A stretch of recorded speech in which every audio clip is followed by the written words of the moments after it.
so now that we've done the whys and the how to fix it, I want to speak about how we break free from financial oppression, because lack and poverty are the enemy's doing. Like I said, Jesus does not want you to live in poverty. He does not want you to live in lack. So I'm going to share a few verses that you can actually pray over, that you can meditate, that you can speak and prophesy into your life. And we're going to start with Psalm 9 verse 9, which says, "The Lord is a safe place for the oppressed, a safe place in difficult times." And that is so encouraging, guys. It is so encouraging, because as you are now fighting, because you have to fight against the enemy. If you want to be prosperous, if you want to be wealthy, you're going to have to fight. You cannot be afraid of the enemy. So this is when you feel afraid. First, you know that you're not alone. And then know that the name of the Lord is a fortified tower that you can run to for safety and protection. Meaning that when you are in that tower, no one and nothing can touch you. No one and nothing can harm you. The devil cannot touch you. He cannot harm you. He cannot do anything to you, guys, when you're under the tower of the Lord, which is his powerful name. So profess and confess his name. There's a verse that says every knee shall bow, every knee, like everywhere in heaven and under the earth, shall bow at the name of Jesus Christ.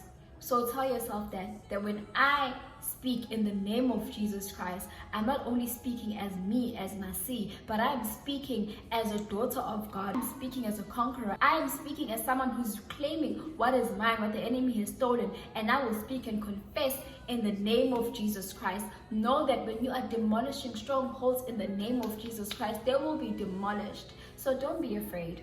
Don't be scared. Don't let the enemy scare you. You are already victorious, and you have the name of the Lord and the blood of Jesus Christ protecting you. The next verse is Ephesians 1 verse 13. It says that God has put his stamp of ownership on us, and the stamp of ownership is his spirit. And then I'm going to mention 2 Corinthians 3 verse 17, which says, "Where the spirit of the Lord is, there is freedom." So now let's mix these two together. He put his stamp of ownership on you. What is his stamp of ownership? The Spirit, the Holy Spirit. And then 2 Corinthians 3 tells us that where the Spirit of the Lord is, there's freedom. So now you know what already you have freedom, because his spirit is in you. His spirit lives in you. So you already have that freedom from the enemy. You have freedom from those legal bindings that the enemy had over your life. You have freedom over that. And that is even more encouraging. And I don't know about you guys, but Mina, it pushes me to keep on doing more. It pushes me to pray more. It pushes me to fight the enemy more. It pushes me to do more, because I know that the Spirit of the Lord is in me. I'm anointed. His Spirit is in me, and there is freedom in my life. So you should live like someone who has freedom. Live like someone who has financial freedom already. So our next verse is Luke 22 verse 20, which says, "After supper was over, he lifted the cup again and said, 'This cup is my blood of the new covenant I make with you, and it will be poured out soon for all of you.'" So that's Luke 22 verse 20. And what I want to say to you there is that the blood of Jesus Christ was shed for you. And with that blood, he created a new covenant between you and him. That means that every other covenant that the enemy had over you and over your family has been destroyed. You are now part of a new covenant. That is a covenant with Jesus Christ. And that is a covenant that will last for generations. It is a covenant that will never be broken. So tell yourself that. Like when I pray sometimes about general things in my life that I want to see a change in, I do prophesy this word, and I speak to the spirit that I'm basically dealing with.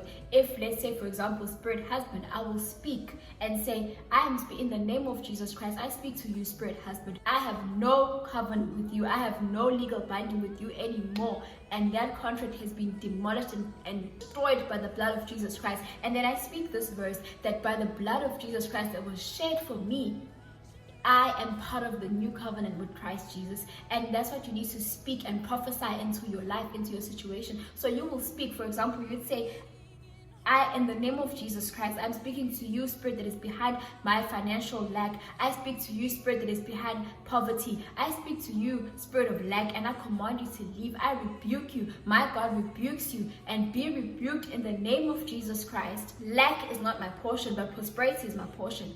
And I'm no longer part of a covenant with you, a covenant of lack, because I am part of the new covenant of Jesus Christ. And then you prophesy this verse, that by the blood of Jesus Christ that was shed for you and your family, family. You are no longer part of the covenant of the enemy, but you're part of a covenant of prosperity with the Lord, and you will prosper, and the nation's riches are yours. So guys, you need to take authority and exercise that authority, and you will win. You're already a winner. And in order for this to work, guys, you need to spend time in God's presence. You need to know who He is. Spend time in His presence. Read these scriptures and many other scriptures in the Bible. Meditate and believe and prophesy these over your life. And it needs to be an everyday thing till you experience financial freedom. And once you experience financial freedom, don't stop praying. Don't stop talking to God. Thank Him every day. Thank Him, because the enemy is always waiting for a chance where he can jump in and take you back to where you were. Okay, and now I want to read from Deuteronomy 15. I'm going to read verses 4, 5, and 6. I'm going to be brief about it. I'm going to read the verse and say what I want to say and move on. So Deuteronomy 15 verse 4. The Lord your God will bless you in the land that He's giving you. Not one of your people will be poor. Not one of your people will be poor. So what I want to say there, that the Lord wants to bless you. He wants to bless you with prosperity. He wants to bless you. He's giving you land. He's blessed you in the land that He has given you. He's already given you land. And He wants to keep on blessing you more.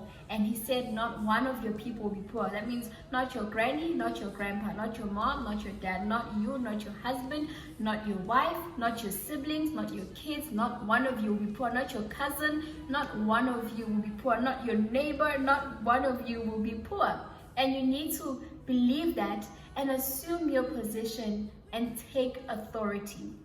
And then verse 5 says, if you obey Him and carefully observe everything that I command you today. So that's the catch. The catch. You need to be obedient. Obey God. You can't be doing whatever you want to do with your life and then expect God to come through for you. You need to obey God. Obey His word. And I'm not saying to the T, be perfect. We are not perfect, and God knows that. But the beauty in the relationship with God and His children is that He is the perfect one. And He will purify and refine you so you can be a reflection of who He is. Because you are not perfect. You'll never be. I'm not perfect. I will never be perfect. But He is perfect. And that's what matters. Because in His perfectness, He will help you be a reflection of who He is. So you need to obey His word. Listen when He corrects you. Don't ignore when he corrects you. Ask for forgiveness when you are wrong. Do whatever He's asking you to do, because He knows what's best for you. And on the topic of obedience, I want to mention Malachi 3. I think it's Malachi 3 verse 10 or 15. I'm not too sure. Where God is saying, test me and give what is mine, etc., etc. And this is the verse that we usually use for tithes. And I want to say to you, you want God to bless you, but you are not giving Him what is His. That does not make sense. So you also need to obey in the sense that you need to tithe. Pay your tithes. Give God your offering. Give Him what is His. And it's not even like He's asking you for 90%. No, He's giving you 100%, asking only for 10. And then you keep the 90. So obey Him and pay your tithe. And you need to pay your tithe before everything else. As soon as you get paid, that's the first thing you need to pay, your tithe. Then everything else comes afterwards. You can't give Him scraps and expect Him to give you the best of the best. So you need to obey in all areas of your life, including paying the tithe at church. And lose this mentality of, why must I pay the tithe? Oh, the pastor is driving a Mercedes Benz. Mina, I take a taxi to work. That's the pastor, it's fine. Your time is coming. And you are not paying the tithe for the pastor. You're paying it so that there may be food in the Lord's storehouse, as Malachi 3 says. So you are doing it out of obedience for God, love for His house, and love for Him. Not so that the pastor can drive a Lexus and you take a bicycle every day, you ride a bicycle every day. Your time of prosperity is coming. The day you lose that mentality of the pastor driving a Mercedes and I take a bike is the day you will experience freedom and prosperity will come to you. But if you're still thinking that when you're paying a tithe so that the pastor can drive a Mercedes, then I'm sorry, I don't know what to say to you. And then verse 6 says, the Lord will bless you as He has promised. You will lend money to many nations, but you will not have to borrow from any. So what I want to say is that not only does God want to bless you, but He wants to bless you on a large scale. And how do I know that it's a large scale? Because He says nation. He says you will lend money to many nations, not just one nation. He says to many, many nations. He's not saying you will lend money to your neighbor, or you will lend money to your group of friends. No, he says you will lend money to many nations. And it's a perfect verse to get your mindset where God needs it to be. So you must tell yourself, God wants me to be so blessed in such a way that I lend money to the biggest bank in the world, and not the other way around. Not me borrowing from the bank, or not the bank lending me money, but I will lend money to the biggest bank in the world. The wealthiest people in the world will come to me asking for money. And I don't know what else you need to hear. I like this verse because, like I said, it really just gets your mind to where God wants it to be. So guys, you must believe it, receive it, and live it. And as I close, I want to read Psalm 27 verse 13 that says, "For this I am certain, that I will see the goodness of the Lord in the land of the living." And that is my concluding verse, that God doesn't want you to only experience goodness in heaven. He also wants you to experience goodness in the land of the living. And where's the land of the living? It's here on earth.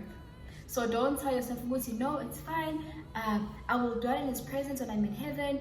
And heaven is made of gold and all of that stuff. So it's okay, I can be poor here. Just because it says be humble doesn't mean be poor. Being meek or humble is not being poor.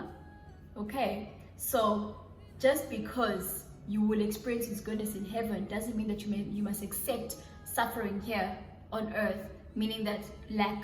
Doesn't mean that you must be okay with living in poverty.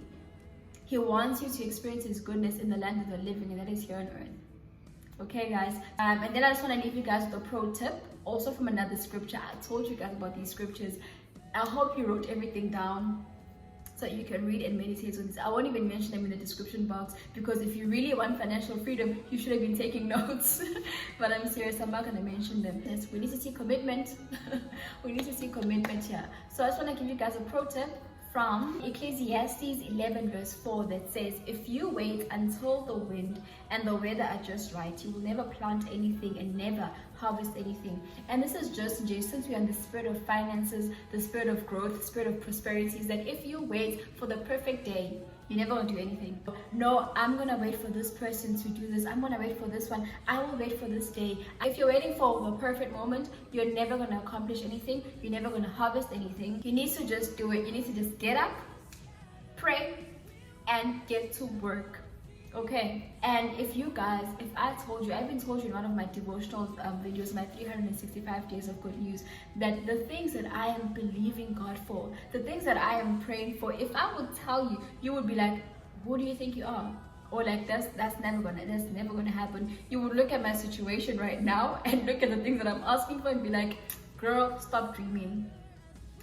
But I want to say to you, Uguti, I will keep on believing God for these things, and I will keep on praying to God for these things. And the day He does these things for me, because I know He will.